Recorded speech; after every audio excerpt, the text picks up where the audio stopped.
Hey Moglet, so today I want to talk about the lack of exclusive equipment we've been having in Epic 7 for a while. So they used to have a pretty consistent releasing of exclusive equipment, and for a while now that has come to a stop. So I wanted to give my thoughts on that since this does seem to be a topic that I see a lot within the community, which to be honest, and I might get a bit of hate for this, but I think that means the game is going in a pretty good direction if this is the main thing people are complaining about now.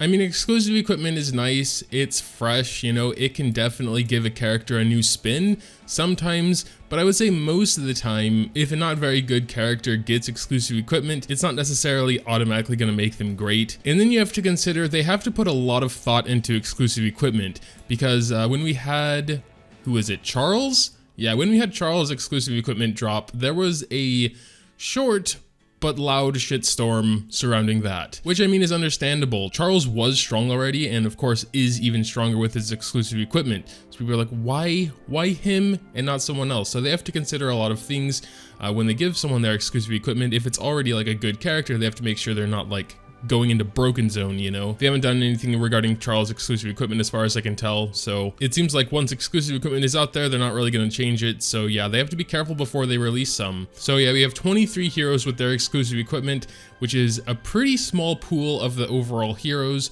so I can definitely see where some people are coming from. I mean, there are some like lackluster heroes which don't have their exclusive equipment, which, you know, might bring them back into usefulness. So I can definitely understand both sides of the coin here. It's just like I said, they have to be pretty careful with releasing them.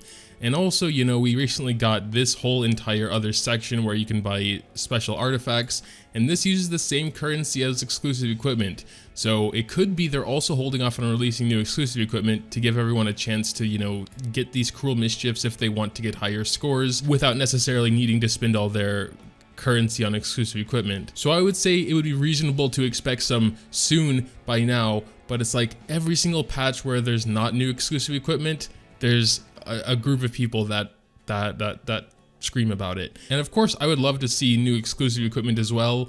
There aren't that many heroes that I either use or own that have their exclusive equipment, and I'd say a pretty good portion of the heroes who have their exclusive equipment aren't the most popular. There are for sure some like Bellona, Lidika's still kind of popular, Charon of course. I think Lilibet's exclusive equipment was like what exclusive equipment is all about.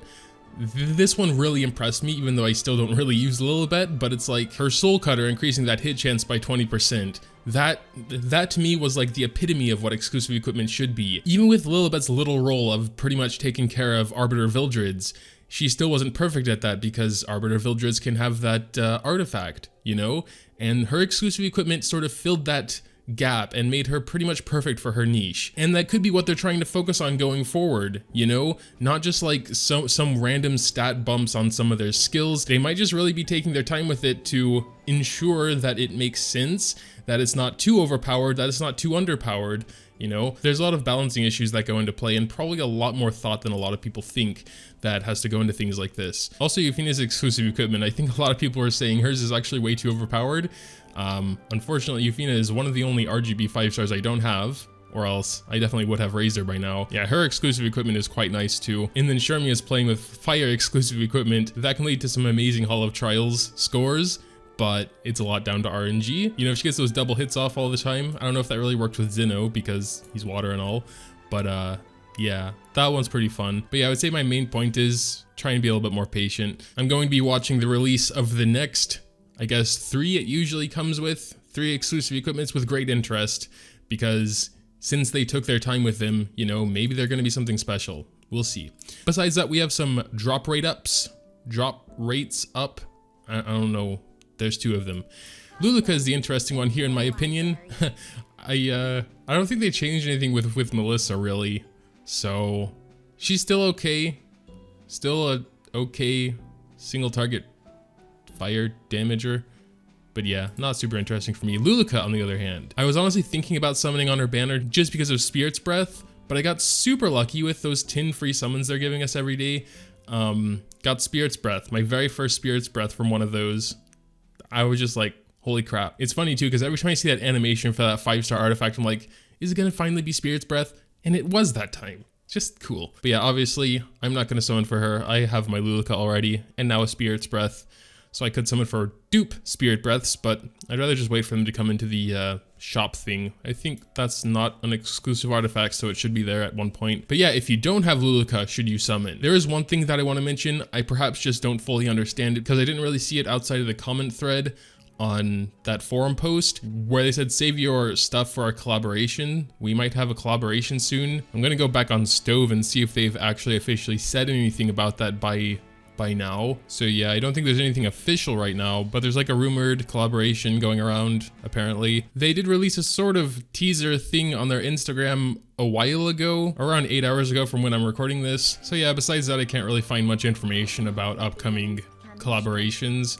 I think it's just a rumor for now. I mean, it doesn't really matter too much. We honestly never know what the next banner can be, really, until they announce it. So we're just looking at Luluka by yourself without any sort of information about what's coming, as we usually don't have anyway. Luluka. I really like Luluka, to be honest. She's one of my only maxed Molgord units. Her S1 does a ton of damage. She is a very consistent defense breaker. One of the most consistent defense breakers. 85% on ult is quite good. 50% on basic. And she's also pretty unique in that she's a buffer as well. Defense buff and barrier. It seems a little weird. It seems a little out of place, but it's definitely welcome, you know? Defense breaker, damage, and defensive buffer. It's weird, but I really like her. She's kind of like 2 units in one. I've been using her for Wyvern a lot, so I personally very much like her. With that being said, I don't think she is necessarily necessary. She has good damage, she has good defense breaks, and even that defensive buff, but I don't think she's like strictly needed for anything like one of the upcoming heroes might be, or are very good for. Like, I mean, we're not going to have another Tamarind banner for a while, I would assume, since we've had so many. There are definitely a group of heroes which you really want to have, and I don't think Luluka really falls into that camp. She is very nice. I really like her. She's a nice to have, but I wouldn't really say she's a must have. So if I didn't have Luluka, I don't know if I would summon, but I would lean a little bit more towards no. She is very cute though, and I would probably summon for her actually. As always, when talking about banner units, I'll have a poll up there if you should summon or not, if I don't forget to put it up there. But if it is up there, it'll be in the little form of an eye, top right I believe it is. But those are pretty much my thoughts on Luluka. You can see she's even in my team right here. Let's look at my Luluka. 132k CP, I think she still has that gear that she was wearing. Yeah, I haven't changed it. We do have free gear removal again, which is cool, because I was doing a lot of my gear swaps outside of that. That's also another thing that seems kind of inconsistent. It's like seemingly random, but maybe I'm just not paying attention to the rotations or whatever. And my Melissa, I haven't used since my showcase video. I remember I got a lot of crap for having her in not good gear when I first showcased her, and then I made a follow-up video with like my best gear, and she was in really good gear. And of course, you know, she did more damage, but it still wasn't like anything exceptional. The curse is pretty interesting though, I guess. But yeah, I don't think there's too much else to say, honestly. Exclusive equipment, I agree with the majority that it's disappointing that we haven't had any for a long time, but I also empathize with Epic 7 as well, you know, having to make sure everything is balanced and all that. Make sure to tell me what you think though in the comments down below regarding exclusive equipment and, you know, the new banners we have. If there's also an argument for Melissa, drop it down there. I actually don't have too much experience with her. I just tried her out once I raised her, so maybe there's something I missed. Maybe she got buffed. I don't think so though. I usually pay attention to the balance patches. Anyway, drop all that down there. Also, if you did happen to enjoy, dropping a like down there is always greatly appreciated as well. Consider subscribing if you haven't yet. Always greatly appreciated as well. Thanks, as always, for watching, and until next time.